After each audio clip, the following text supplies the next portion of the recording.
When suffering strikes, we look to our friends for comfort. But what happens when their comfort feels like condemnation? This was the reality for Job, a man who lost everything. After losing his wealth, his children, and his health, 3 of his friends came to sit with him in his sorrow. But their silence soon gave way to accusation, and their visit became a trial. The debate began with Eliphaz, who gently suggested that Job must have sinned.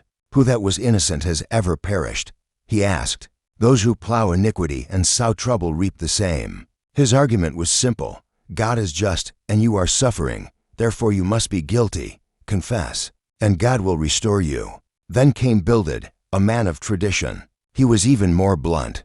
Does God pervert justice? He demanded. He compared Job's children to a spider's web, swept away for their sin, and told Job that if he were truly pure, God would have already saved him. The message was clear. Your suffering is proof of your guilt. Finally, Zophar delivered the cruelest blow. He mocked Job's cries for innocence and declared that God was actually punishing him, less than his sins deserved. Their comfort had become a relentless assault on Job's character, kicking him when he was already down. But Job refused to accept their simple, painful logic. He knew in his heart he was innocent.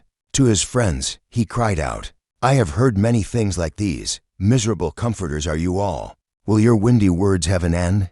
Job wasn't denying God's justice. He was denying that their small-minded formula could possibly explain his situation. He yearned not for their judgment, but for a chance to speak directly with God. His faith was not in a system of reward and punishment, but in the character of God himself, even when he couldn't understand his ways. This raw, honest, and painful exchange reminds us that sometimes the hardest part of suffering is the easy answers people try to provide. Job's friends thought they were defending God, but they were only adding to the pain of a righteous man. Job's story teaches us that in times of unexplained pain, true faith isn't about having all the answers, but about holding on to God when nothing makes sense. Thanks for watching. Subscribe and share.